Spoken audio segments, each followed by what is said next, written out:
It's hard to believe it took 10 years, but this landmark bill will ensure that the federal government can assist states and localities now to investigate and prosecute hate crimes throughout the United States. But it's not enough to pass a law. We've got to provide the resources to enforce it, and we have to work to change a culture, mind you, that still tolerates discrimination.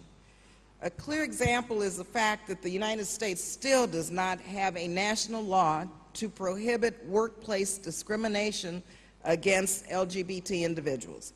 While some states have enacted workplace protections and many forward-thinking and responsible businesses have adopted inclusive non-discrimination laws and policies, we need a national law to protect everyone. So we've got to make some noise and demand to be heard. In Congress, I'm working with my colleagues to pass the Employment Non-Discrimination Act to fully protect LGBT people from being fired, from being denied a promotion, or who are experiencing harassment on the job. We've got to get this bill passed. It's really a sad comment on our society in the United States that over 40 years after the Stonewall riots marked the launch of the gay rights movement that we still don't have these basic protections. I mean, you know, 40 years, basic protections, equal justice under the law. It's mind-boggling. Beyond these individual protections, we're still struggling to get legal recognition of LGBT relationships and prevent the many consequences that can occur oftentimes, whether it's splitting families through our immigration policies, denying domestic and tax benefits to partners, prohibiting family and medical leave for LGBT community couples, or something as basic as being able to visit a loved one while they're in the hospital. Legal recognition underlies all of them. Earlier this year, our president moved forward to protect the visitation and health care disparity rights of LGBT couples by issuing an executive order and requiring hospitals to respect their rights. But perhaps the most compelling step that has been taken in recent weeks to recognize legal protection for LGBT couples came in a recent, you may have heard of the court decision in Massachusetts 2 weeks ago.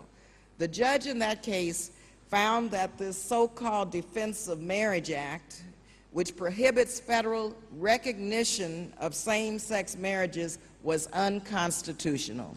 Unconstitutional. Unconstitutional.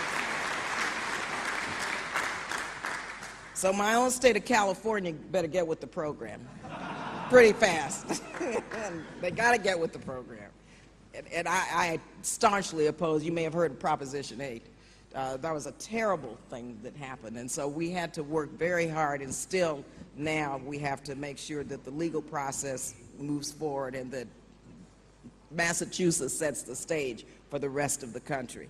So this is really a first step in a long process to provide true equality to same-sex couples in the United States. The Congress can significantly speed up this effort if we pass the Respect for Marriage Act, which repeals DOMA. We've got to pass that bill to get the Defense of Marriage Act off of the books. So I truly believe that this really is the next frontier in our fight for equal rights and equal justice in the United States. But we need all of your help. This is an international struggle, and your activism will help break these barriers. Your participation in this conference, your voices will be heard if you make a lot of noise, and I mean a lot of noise. We have to hear you loud and clear this week. Clearly, in the United States, we've done much, but we still have a lot more to do to ensure that LGBT people are fully and equitably able to exercise their basic human rights. Our challenge over the next 2 years is to try and address each of these issues as we look forward to the return, finally, of the International AIDS Conference to the United States, which will be held in Washington, D.C. in 2012. Finally. Finally. We worked very hard to repeal that travel ban. Most said, no, you can't do that, Barbara. I said, yes, we can, and yes, we did. I said, and if we do, we want the conference to come back to the United States. So I hope all of you will come to Washington, D.C. And, of course, Oakland, California. We're going to do something in Oakland before the conference. So come to Oakland before you go to Washington. So I also just have to applaud President Obama for developing and releasing a new national aid strategy last week. But let me just say, it's hard to believe that we have not been targeting resources to populations of greatest need. You know, it's hard to believe that, but we haven't done that.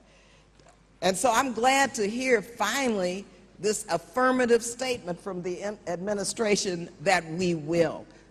That we will. So even though it was shocking, it was shocking, but it's the sad reality. So this is a big deal to hear the President of the United States and a country say that, yes, we will.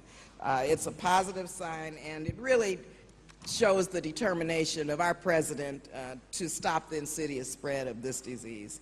So as a member of Congress, I'm going to continue to fight for the necessary resources to address the urgent needs and ensure that this new strategy gets implemented quickly and effectively, and that, in fact, the MSM community is not discriminated in any new bills or new proposals or new funding, and we're going to be very strong advocates for inclusion so that there is some equal justice and some full participation in any of our policies that are coming forward.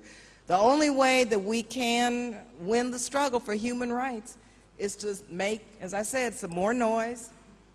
The noise has to be loud enough to be heard.